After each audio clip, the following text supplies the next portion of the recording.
Welcome back, everyone. Before we dive in, make sure you drop your thoughts and the lessons you took from this story in the comments. And don't forget to like and subscribe. Let's get into it. My name is Elijah Roberts. I am 35 years old.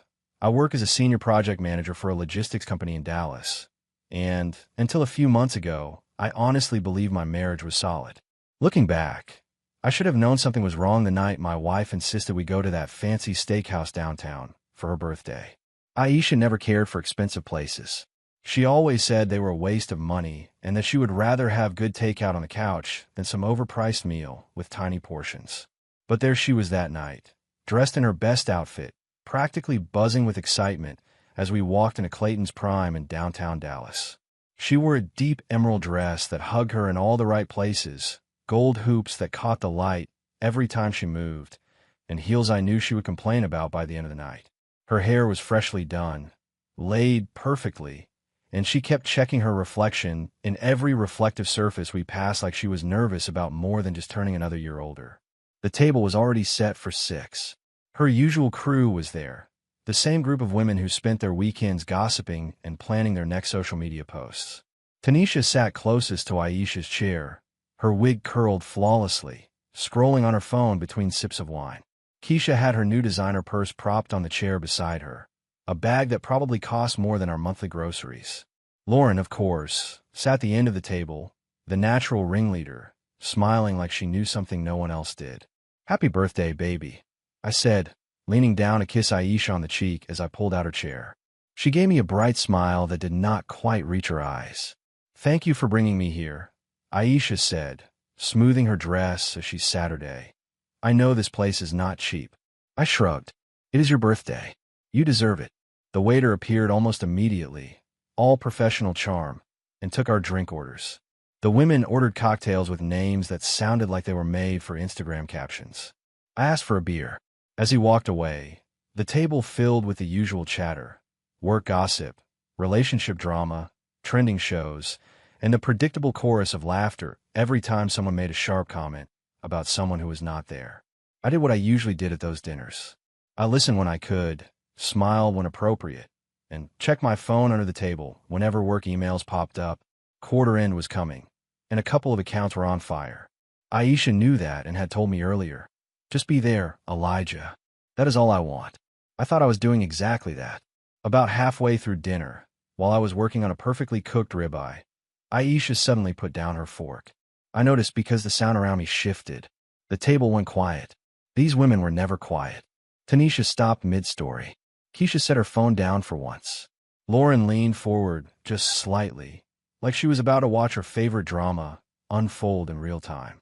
I looked up and saw Aisha staring at me with a strange expression, somewhere between determination and fear. Her fingers trembled as she dabbed her mouth with her napkin. Then she cleared her throat louder than necessary. Her voice carried farther than it needed to in that restaurant. "Elijah," Aisha said, "I think we need to talk about something." The air changed. I could feel other conversations at nearby tables slowing down. "Okay," I said, setting my knife and fork down and giving her my full attention. "What is going on?" Aisha took a deep breath. "I've been thinking about our marriage," she said, "and I do not think this is working anymore." For a moment, I thought I had misheard her over the soft jazz playing in the background. "What are you talking about?" I asked. My voice was calm, but my chest tightened. Aisha straightened her shoulders like she was making some kind of grand announcement. "I want a divorce," she said, in the same tone someone might use to order dessert. "I just do not feel fulfilled in this relationship. I need space to find myself." The entire table stared at me now. Tanisha's eyes were wide. Keisha's lips were parted. Lauren looked almost excited. I could feel the weight of other people's attention from nearby tables, that hush that falls over a room when something real starts happening in public. I could practically hear forks pausing halfway to mouths. I took a slow sip of my beer, set it down carefully, and really looked at Aisha. This woman I had been married to for 4 years was sitting there with an expectant look, like she was waiting for me to fall apart, argue, or beg her to reconsider. It hit me, all at once, that this was not spur of the moment. She had planned this. "Okay," I said simply. One word. No theatrics. No argument. Just a quiet acknowledgement. The word seemed to hang in the air like a dead weight. Aisha blinked several times, clearly not expecting that response. Okay, she repeated, her voice rising an octave. That is it. Just okay. You said you want a divorce, I replied. If that is what you want, we'll get a divorce. I'm not going to sit here and argue with you about it in front of your friends in a room full of strangers. Tanisha shifted in her seat, whispering, Aisha, under her breath. Keisha looked between us like she was watching a tennis match. Lauren's eyes were glittering, waiting for a bigger explosion. You are not even going to try, Aisha demanded, her face flushing. You were just going to walk away. You made a decision, I said. My voice was still calm, which seemed to bother her more than if I had shouted. And I am respecting it. Lauren let out a quiet, disbelieving laugh. Wow, she said, shaking her head slightly. That is cold. I ignored Lauren. I pulled out my wallet and placed $60 on the table to cover my meal and the tip. Enjoy the rest of your evening, I said, standing. I looked at the women one by one. Their mouths were hanging open like they had just watched a car accident. Ladies, have a good night. Aisha, we will talk about the details tomorrow. Aisha reached out a hand as if to grab my arm. Her eyes suddenly panicked. Elijah, wait, that is not. But I was already stepping away. I walked out of that restaurant without looking back, leaving behind the rising murmur of voices, the clink of glasses, and my wife's voice calling my name. The valet brought my truck around, and I tipped him more than usual just to get moving. I drove home in complete silence, the city lights blurring past the windshield. My mind was strangely calm. No yelling, no dramatic inner monologue, just a quiet sorting of facts. My wife had asked for a divorce in public like it was a performance. I had given her the answer she claimed to want. When I got home, I hung up my jacket, loosened my tie, and poured myself a proper drink. The familiar scent of bourbon grounded me. I sat in my recliner in the living room, the television off, just listening to the hum of the refrigerator and distant traffic. That was when my phone started buzzing. First a text from Aisha, then another, then calls. One after another, the screen lit up with her name. I watched it for a while, the constant vibration against the coffee table like a heartbeat that did not belong to me anymore. Then I flipped the phone over, screen down, and took a long drink instead. If she wanted to play games, she picked the wrong person. I had always believed that when someone tells you who they are, you should listen. That night, Aisha told me exactly who she was. She was someone willing to gamble with our marriage for a reaction. I heard her loud and clear. Morning came with gray light filtering through the blinds and a dull ache behind my eyes. I reached for my phone and saw 23 missed calls and 47 text messages. I stared at the numbers for a moment, then quietly deleted them all without opening a single one. Whatever she had to say, it could wait until I had a clear head. I showered, dressed for work like it was any other Tuesday, and made myself a simple breakfast. Aisha's mug still sat in the cabinet where she always left it, but I did not reach for it. I took mine, poured coffee, and drove to the office through the usual Dallas traffic, the world moving on as if nothing had happened. By the time I reached my office, Aisha was calling again. I watched her name light up the screen, then let it go to voicemail.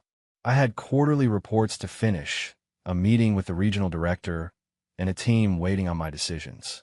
The rest of my life did not pause because my marriage had cracked open in a steakhouse. Around 10 o'clock, there was a soft knock on my office door. My assistant, Angela, peeked her head in with an uncomfortable expression. Elijah, she said quietly, your wife is here. She seems pretty upset. I could already hear Aisha's voice echoing faintly down the hallway, sharp and demanding. I sighed, set my pen down, and straightened my tie. Send her in, I said. And Angela? She paused. Yes. Hold on my call for the next 15 minutes, I told her. No one through unless it is an emergency.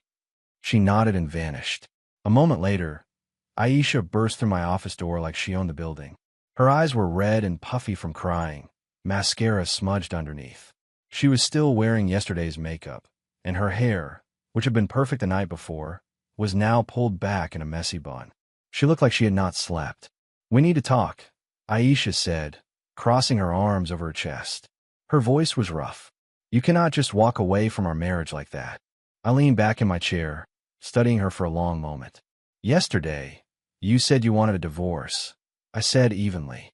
Today, you are upset because I agreed. Help me understand the logic. Her eyes flashed.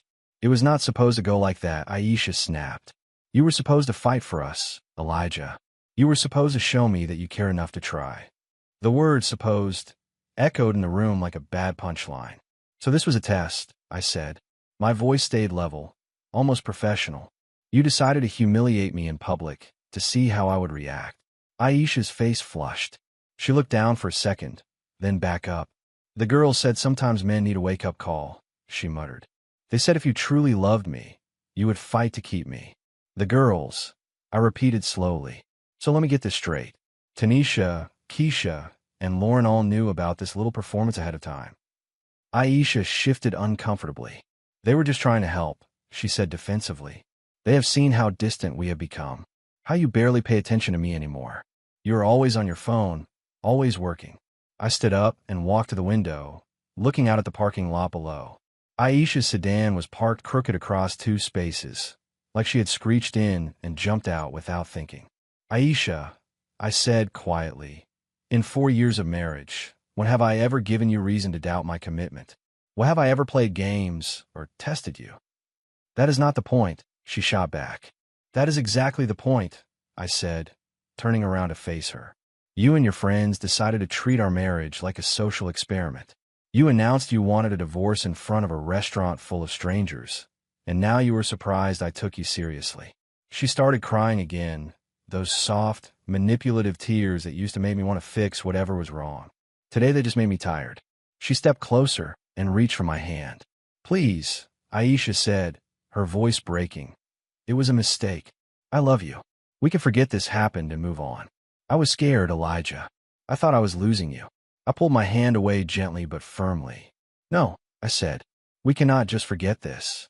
Because now I know that when things get tough, instead of talking to me, you will run to your friends and cook up some scheme. Now I know you think our marriage is entertainment for other people, that you were willing to gamble with it to get a reaction. Do not say that, she whispered. You are making it sound worse than it is. I already contacted a lawyer this morning. I continued. We can do this the easy way or the hard way, but we're getting divorced. You want it out, and I am giving you what you asked for. Aisha stared at me like she was seeing a stranger. You are being cruel, she said. I'm being honest, I replied. There is a difference. I walked back to my desk and picked up the phone. I have work to do. My lawyer will be in touch with yours about the paperwork. She stood there for another minute, tears tracking down her face, maybe hoping I would change my mind or break down and beg her to stay. When I began dialing, she finally turned and stormed out, slamming the door behind her hard enough to rattle the frame. I finished the call to my lawyer, then sat back in my chair. For the first time in months, my mind felt strangely clear.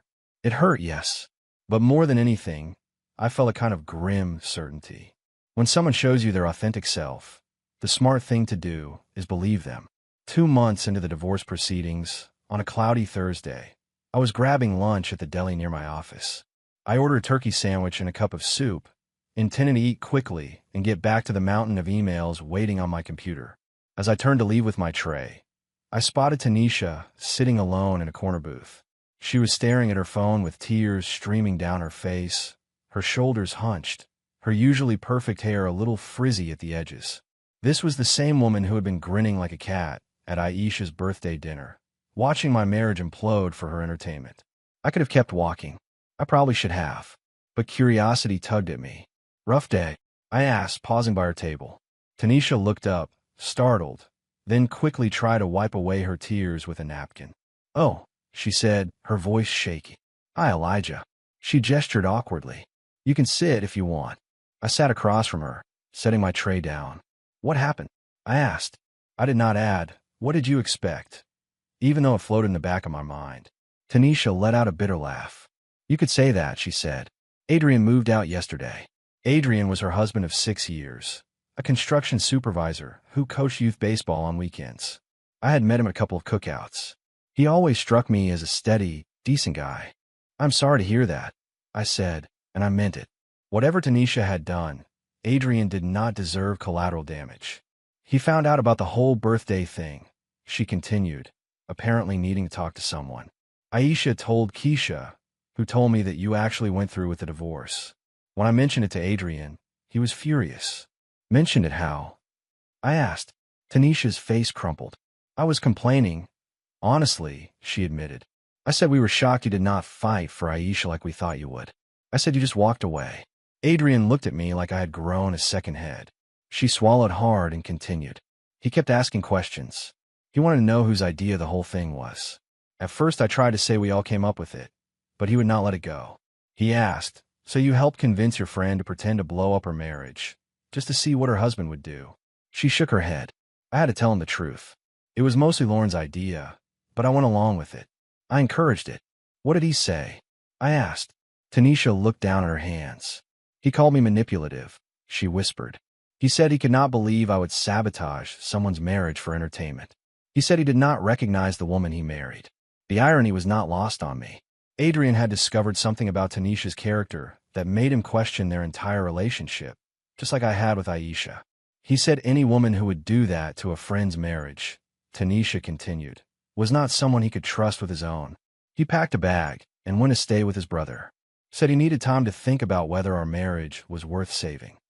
I took a bite of my sandwich, letting her words sit between us. Tanisha wiped her eyes again. The worst part is, she said quietly, he is right. When Aisha first came to us with the idea, it seemed, I do not know, dramatic, but harmless. Like we were helping her figure out if you truly cared.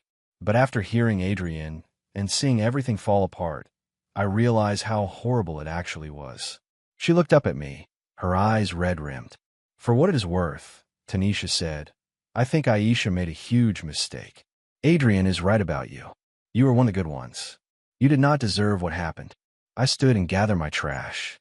The thing about trust, Tanisha, I said, is that once it is broken, it is almost impossible to rebuild. Aisha broke mine, and apparently you broke Adrian's. I left her sitting there in the booth, probably wondering how a birthday dinner 2 months earlier had led to her marriage crumbling. As I walked back to the office, it occurred to me that the dominoes had started falling, and they were not done yet. 3 weeks after that deli encounter, I was leaving the gym in the evening, sore and sweaty, when I ran into Reginald in the parking garage. Reginald had been dating Keisha for about 2 years. From what I had seen at various social events, he was head over heels for her. He worked as a software engineer, quiet and thoughtful, the type who analyzed everything before making a decision. Hey, Reginald called, jogging to catch up with me as I headed toward my truck. You got a minute? His expression told me this was not casual small talk. I leaned against the side of my truck, nodding for him to go ahead.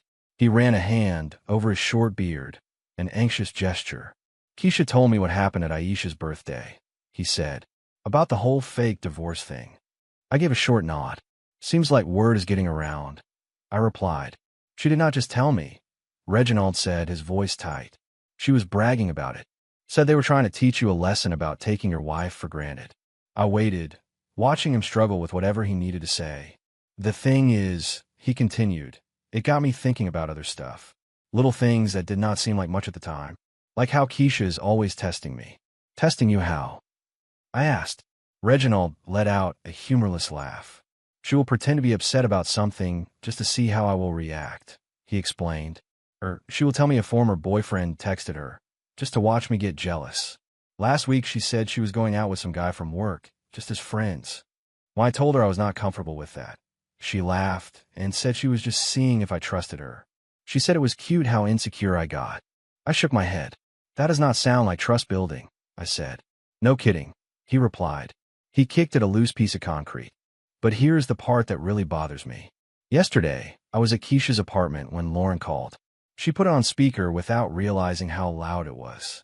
They were talking about Tanisha and Adrian splitting up because of what happened. My interest sharpened. What did they say? I asked. Lauren said Adrian was being dramatic, Reginald said. She said Tanisha was better off without him anyway. Keisha agreed. She said men these days cannot handle strong women who know what they want. Reginald's jaw clenched as he continued. Then Lauren said something about how you were probably just looking for an excuse to leave Aisha anyway. And Keisha laughed. That was when it clicked for me. I realized I had been dating someone who thinks relationships are games to be won or lost. Someone who gets entertainment from watching people suffer. What are you going to do? I asked. Reginald was quiet for a long moment, staring at his hands. I confronted her last night, he said. I asked if she thought what happened to you, and Aisha was funny. She got defensive, said I would not understand, because men do not grasp the emotional complexity of relationships. Emotional complexity, I repeated. Right. So, I asked her directly, Reginald said. Do you think what happened to Tanisha and Adrian was worth it? And she said, well, if Adrian cannot handle Tanisha having some fun with her friends, maybe they were not right for each other anyway. I shook my head. The complete lack of accountability was staggering. Then I told her I thought the entire thing was cruel and manipulative. Reginald went on. You know what she said? She said maybe I was not mature enough to understand women's friendships, and that if I had a problem with her loyalty to her friends, maybe we should take a break. Another test, I said. Exactly, he replied. So I called her bluff. I said, you were right. Maybe we should take a break. He let out a breath. The look on her face, Elijah. Suddenly, it was not a game anymore. It was me actually questioning our relationship. She panicked. I could picture it perfectly. Keisha had always liked being in control, pulling the strings. Having someone turn the tables on her would be terrifying. She tried to backtrack, Reginald said. She said she was just emotional about her friend going through a rough time. But I kept asking her to explain exactly what part of destroying marriages was supposed to be helpful or funny. She could not answer.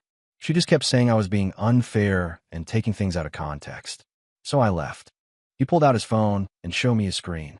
17 missed calls from Keisha, just that day alone.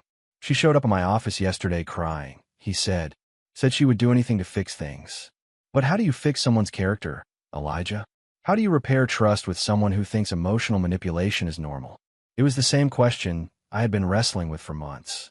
How do you rebuild anything with a person who sees relationships as power struggles instead of partnerships? The worst part, Reginald said quietly, is that I really loved her. Or at least I loved who I thought she was. I'm just not sure that person existed. We stood in silence for a moment. Two men who had discovered the women they loved were not who they had pretended to be. Adrian reached out to me yesterday, Reginald added. He said Lauren's boyfriend is starting to ask questions too. Apparently, she let something slip about helping plan the whole thing. What is he asking? I said. He wants to know what else Lauren might be capable of, Reginald replied. He has seen how everything played out, and he is connecting the dots. Reginald pushed off my truck. It is funny, he said. They thought they were testing your marriage. Instead, they showed all of us who they really are. Now, everybody has to decide what to do with that. By the 4th month after the birthday dinner, the fallout had spread through their entire social circle like wildfire. One Friday night, I was having dinner at a sports bar downtown, watching a game on the big screens and eating a burger when I spotted Jared across the room. He was hunched over a beer, looking like someone had hit him with bad news and then reversed over him. Jared had been dating Lauren for 3 years. He was a paramedic, the kind of person who worked long shifts and still found time to help friends move or show up for birthdays. I debated whether to approach him, but something about the way he stared blankly at his drink made the decision for me. Mind if I sit? I asked, walking over with my beer in hand. Jared looked up, surprised. Oh, hey Elijah, he said. His voice was hoarse, like he'd been arguing or not sleeping. Yeah, sure. Have a seat. I slid into the booth across from him. You look like you have had better days, I said. Jared let out a hollow laugh. That is putting it mildly, he answered. He stared at the condensation on his glass. I do not know if you heard, but Lauren and I are taking a break. That is the polite way of saying she moved out and we are probably done. I had suspected as much from what Reginald had mentioned, but hearing it confirmed still hit me. What happened? I asked. Reginald said I might want to talk to you, considering what happened at Aisha's birthday. Jared took a long sip of his beer, then set it down with a soft thud. Apparently my girlfriend was the mastermind behind the whole fake divorce thing, he said. Lauren planned it. Not just planned it. From what I have pieced together from 3 different people, she is the one who convinced Aisha to do it in the first place. I thought back to that night at the restaurant, remembering how Lauren had been leaning forward the most, eyes bright, watching my reaction. When I confronted her, Jared continued. She did not deny it. She was proud of herself. She said she was helping her friend figure out if her marriage was worth saving. You did not see it that way, I said. Jared's eyes darkened. Are you kidding? He replied. I have seen what divorce does to families, Elijah. Through my job, I have responded to domestic disputes that got violent. I have seen children caught in custody battles. I have watched people destroy each other over property and spite. And my girlfriend thought it would be fun to push someone toward that for entertainment. The waitress came by and Jared ordered another beer. I took a sip of mine and waited. So I asked her, he said, what if they actually got divorced? What if they cannot fix things? And you know what she said? He shook his head. She said, well, then Aisha would know she made the right choice. Convenient logic, I said. Exactly, Jared replied. In her head, it was a no-lose situation. Either you fight for Aisha and prove your love, or you leave and prove Aisha was better off without you. She never considered that what she was asking Aisha to do was fundamentally wrong. Jared ran his hands over his face. The more we talked, the more I started seeing other patterns, he said. Remember last year when you and Aisha had that argument about spending Christmas with your family versus hers? I nodded. Yeah, it was a small disagreement. We worked it out in a day. Lauren came over the next day, Jared said, at least for what Aisha told her. Lauren spent an hour saying you were selfish and controlling for wanting to see your own family. She kept telling Aisha she needed to stand up to you. She kept calling it red flags. Aisha pushed back at the time, so Lauren backed off. But she did not let it go in her mind. That was news to me. I had noticed tension in Aisha over the past year, but attributed it to work stress and life. Then there was your promotion last spring, Jared went on. You started working more hours. Aisha was upset, but you two talked it out. Lauren was furious that Aisha did not demand you refuse extra work. She kept telling her you were putting your career over your marriage. I was starting to get a clearer picture of how deeply Lauren had been poisoning my marriage long before the birthday dinner. The dinner was not spontaneous, Jared said, sounding exhausted. Lauren had been building up to it for months, planting ideas, suggesting Aisha needed to test your commitment, convincing her you did not appreciate what you had. How did you find all this out? I asked. Reginald told me, Jared said. After he and Keisha broke up, Keisha got angry and started spilling everything. She said Lauren had been planning something big for months. She said Lauren was convinced you were taking Aisha for granted and needed a wake-up call. His second beer arrived, and he took a long drink. When I confronted Lauren with all of that, she did not apologize, he said. She doubled down. She said Aisha's marriage was doomed anyway, and she was just helping speed up the inevitable. She told me I should be grateful she is such a loyal friend. Loyalty is a strange word for that, I said. Jared nodded. That was the moment I realized I was dating someone who could cause that much damage and feel good about it, he said quietly. Someone who sees other people's relationships as her personal entertainment. It hit me that I might be dating a person with no real empathy. So you ended it? I asked. Not right away, Jared admitted. I told her I needed time to think. I want to stay with my brother for a few days. The more distance I got, the more I realized I could not unsee any of it. She started texting and calling nonstop. At first she was angry, telling me I was overreacting. Then she laid on guilt, talking about everything she had done for our relationship. Then came bargaining, promising she would never interfere in anyone's business again. He pulled out his phone and scrolled through messages, letting me see the stream of texts. They swung from rage to pleading to threats in a familiar pattern. The final straw was yesterday, Jared said. She showed up at the fire station during my shift, crying and making a scene in front of my crew. My captain had to ask her to leave. She was shouting about how I was abandoning her, insisting she had done nothing wrong. He shook his head. Later that night, she followed me home and sat in her car outside my building for 6 hours. Neighbors called the police. They warned her once. When she came back again the next day, my captain said if she showed up at the station again, he would file a formal complaint for interfering with emergency services. I finally filed for a restraining order this week. I never thought it would come to that. We sat in silence for a while, the noise of the sports bar washing around us. The worst part is Aisha is completely alone now, Jared said eventually. Tanisha is dealing with her own divorce. Keisha is desperately trying to get Reginald back. Lauren is too busy playing the victim to support anyone else. Their whole friend group has imploded. I thought about Aisha, probably sitting at home wondering how everything had gone so wrong so fast. Part of me felt bad for her. A bigger part recognized that this was the natural consequence of surrounding yourself with toxic people and making toxic choices. Reginald said you are handling all this pretty well, Jared said, studying my face. How are you not more angry? I am angry, I admitted. But not at Aisha, not exactly. She made her choices. I am angry at the waste of it all. We had something good, and it got destroyed for no decent reason. I am also angry at myself for not seeing it sooner. But I do not regret how I handled that night. No regrets? Jared asked. None, I said. If I had begged or made a scene like they expected, it would have just validated their whole approach. Sometimes the only way to deal with manipulation is to refuse to play the game. Jared nodded slowly. Lauren keeps saying you did not fight for Aisha because you did not love her enough, he said. But I think you did not fight because you loved her enough to take her seriously. When she said she wanted out, you respected that choice. It was a generous way to look at it.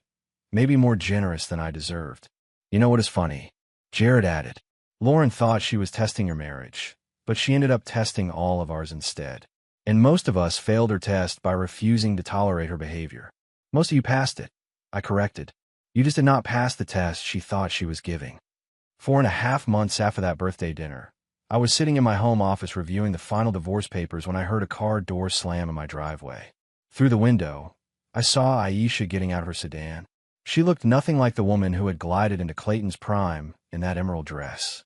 Her hair was unwashed and pulled back in a loose puff. She was wearing sweatpants and an old college hoodie she usually only wore when she was sick.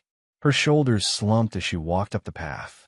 She hesitated at the front door, staring at it for a long moment, like she was gathering courage. The doorbell rang. I took my time standing up, not out of cruelty, but because this was my house now, legally and emotionally. I opened the door. Hi, Aisha said, her voice barely above a whisper. Can we talk, please? I stepped aside and let her in. She glanced around the living room like she was seeing it for the first time. I had rearranged some furniture, hung a couple of new pictures, and moved the television to the opposite wall. Small changes, but they probably felt huge to her. Do you want some coffee? I asked, more out of habit than hospitality. Sure, she said, following me into the kitchen and sitting at the breakfast bar, where we had shared countless meals over the years. As I made the coffee, I could feel her eyes on me. She was probably looking for signs that I missed her or regretted my decision. She was going to be disappointed. I slid a mug across the counter to her. So, I said, taking my own mug in hand, what is on your mind? Aisha wrapped her hands around her cup, like she was trying to absorb its warmth. Everything is falling apart, she said finally. Tanisha and Adrian are officially divorced. The papers went through last week. I nodded. I had run into Adrian at the hardware store a few days earlier. He seemed lighter. He mentioned he was seeing someone new who thought relationships were about teamwork, not competition. Keisha cannot get Reginald to return her calls. Aisha continued. She drove to his apartment last weekend, and he would not even come to the door. She has been staying at her mother's place, crying constantly. Aisha's voice cracked. And Lauren and Jared, it is bad. I heard about the restraining order, I said. Aisha nodded miserably. She went to the fire station again last Tuesday and caused such a scene that his captain threatened to report her, Aisha said. Then she followed him home and sat in the parking lot for hours. The neighbors called the police. Jared finally filed the paperwork. She blames you for everything. Of course she does, I said dryly. So it is my fault she is stalking her ex-boyfriend? Aisha flinched at my tone.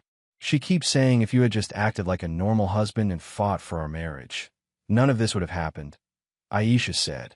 She says you embarrassed all of us by walking out. Interesting logic, I replied. So what do you think? Aisha stared into her coffee.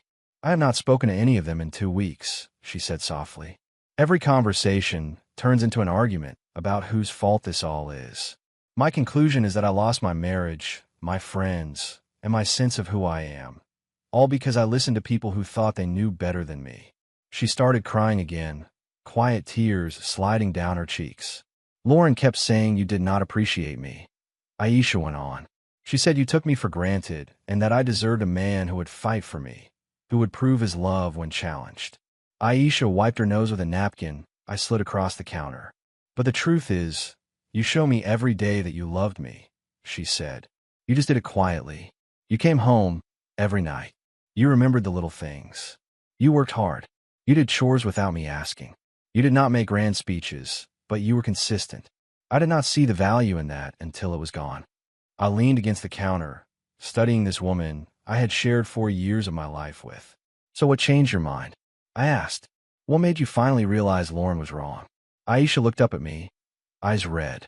Living without you, she said simply. These past 4.5 months have been the loneliest of my life. Not just because you were not there, but because I realized the friends I thought I could count on were more interested in drama than actually supporting me. She took a shaky breath. Tanisha only called to complain about Adrian, Aisha said. She never asked how I was handling the divorce. Keisha only wanted to talk about Reginald and whether she should try some grand gesture to win him back. And Lauren, Aisha shook her head. Lauren kept insisting everything would have been fine if you had just reacted the way you were supposed to. The way I was supposed to? I repeated. She had this whole script, Aisha said. You were supposed to get angry, maybe make a scene in a restaurant, then realize how much you loved me and beg for another chance. She said most men would have done that, and the fact that you did not proved you were not worthy of me. I almost laughed at the absurdity of it. So by respecting your stated wishes and treating you like an adult capable of making her own decisions, I failed a test I did not know I was taking, I said. That is exactly what she said, Aisha replied. Her voice grew smaller. But I have had months to think about it, and I realized something. If someone has to test your love, maybe they do not deserve it. That was probably the most insightful thing I had heard her say in years, but it was 4.5 months too late. I also realized, Aisha continued, that the kind of love Lauren was talking about is not love at all. It is possession. It is ego. It is thinking your partner exists to perform for you rather than to build something with you. I nodded. That is a pretty mature way to look at it, I said. Aisha gave a short, bitter laugh. Too mature, too late, she replied. I know you have already made up your mind about us. I can see it in your eyes. You have moved on. I did not answer right away. I took a sip of my coffee. I moved on the night you asked for a divorce, I said gently. When someone tells me they do not want to be married to me anymore, I believe them, even if they did not mean it. Especially then, because it means they are willing to gamble with something precious just to see what happens. That is not the kind of person I want to build a life with. Aisha nodded slowly, tears flowing freely now. I understand, she said. I just had to try. I had to at least see if there was any chance. There is not, I said, not unkindly, but firmly. What we had is gone. It died that night at the restaurant, killed by people who thought marriage was a game and that consequences did not matter. I ran into your sister at the grocery store last week, Aisha said suddenly, wiping her eyes. Nicole was polite but cold. She said she was glad you were doing well and moving forward with your life. She did not say much else, but before she walked away, she said something that stuck with me. Aisha stared at the window while she spoke. She told me, Aisha, you had a man who came home every night, who never cheated, who worked hard and treated you well. And you threw it away because your friends convinced you it was not dramatic enough. Aisha turned back to me. Is that true? Did I really throw away something good because it was not exciting enough? That is a question you will have to answer for yourself, I said. But I will say this. I gave you the best marriage I knew how to give. Faithful, consistent, supportive. If that was not enough, then we were never going to work anyway. Aisha stood and walked to the kitchen window, looking out the backyard where we had hosted barbecues, birthday parties, and lazy Sunday afternoons. Lauren told me something last week that finally opened my eyes, she said without turning around. She said Tanisha is better off without Adrian because he was boring. She said Keisha dodged a bullet with Reginald because he was too sensitive. Aisha turned back to face me. When I asked what she thought about you, she said you were probably gay because what kind of man does not fight for his woman? I raised an eyebrow. Charming, I said. Aisha gave a tired, humorless smile. That was when I realized she had never actually cared about any of our relationships, she said. She just liked the drama, the chaos, the feeling of being in control. She destroyed 3 marriages and a long-term relationship and still thinks she was helping. I said, some people are addicted to crisis. They create problems because fixing problems makes them feel important. I am thinking of moving, Aisha said suddenly. Maybe back to my parents' town, or somewhere completely new. I cannot stay here. Every restaurant, every store, every street reminds me of what I lost. That might be good for you, I said honestly. A fresh start, new perspective. Distance. Will you hate me forever? She asked, her voice barely audible. I consider the question. I do not hate you, Aisha, I said. I am disappointed in the choices you made, and I am angry about the way it all happened. But I do not hate you. You're not a terrible person. You trusted the wrong people and made a terrible decision. A decision that cost me everything and showed me who you are when the pressure is on. Unfortunately, that person is not someone I can trust with my heart. Aisha nodded, accepting the finality in my words. She walked back to the breakfast bar and picked up her purse. I signed the final papers yesterday, she said. My lawyer will have them to yours by tomorrow morning. The house is yours, obviously, since I am the one who wanted out. I took what was mine from the bedroom and left the rest. I appreciate that, I said, and I meant it. She could have made the divorce uglier and far more expensive if she had wanted to. There's one more thing, Aisha added, pausing in the doorway of the kitchen. I wrote letters to Tanisha, Keisha, and Lauren. Letters, I repeated. She nodded. I told them exactly what I thought about their help and how it destroyed my life, she said. I probably should have done it months ago. I told Tanisha that I know she followed along because she liked the entertainment. I told Keisha that she was so obsessed with being loyal to her friends that she forgot to be honest. And I told Lauren that she does not know the first thing about love. How do they take it? I asked. Tanisha cried and apologized. Aisha said. She said she never meant for it to go this far and that she wishes she could take it back. Keisha got defensive and said I was blaming my friends for my own choices. She said I am just looking for someone else to blame. Aisha's mouth tightened. And Lauren, she said, called me an ungrateful woman who deserves to be alone if I cannot appreciate good advice when I get it. She said she hopes I learn my lesson about trusting weak men who do not know how to fight for what they want. That sounds exactly like each of them, I said. Aisha gave a small nod. But I did learn a lesson, she said quietly. Just not the one Lauren intended. I learned the strongest thing a person can do is walk away from someone who does not value them. I learned that fighting for someone who is testing you is not love. It is desperation. And that when someone shows you who they really are, you should listen the first time. I walked her to the front door. She paused on the threshold and looked back at me, her eyes shining with tears. For what it is worth, Aisha said, you were probably the best husband I could have had. I'm sorry I realized it too late. Take care of yourself, Elijah. I genuinely hope you find what you are looking for, Aisha, I said. She nodded, turned, and walked to her car without looking back. I watched her drive away, the sedan shrinking down the street until it turned the corner and disappeared. I closed the door and leaned against it for a moment. 4.5 months earlier, Aisha and her friends had thought they were testing my love. Instead, they had tested their own character and found it lacking. The manipulators had been caught in their own schemes. The self-proclaimed drama queens had been upstaged by the consequences of their own actions. I walked back to my office, sat down, and picked up the pen lying beside the divorce papers. I signed where I needed to sign, the ink drying quickly on the clean white lines. When I was done, I set the pen down and stared at the documents for a moment. The house was mine. My life was mine again. No more hidden tests. No more games designed by people who confuse chaos with passion. I went to the kitchen, poured myself a drink, and stood by the window, looking out at the quiet street. I raised the glass slightly to no one in particular. Sometimes the best way to win is to refuse to play the game. If you enjoyed this story, please like, comment, and share this video with your friends. Subscribe and turn on the notification bell so you never miss a powerful story drop.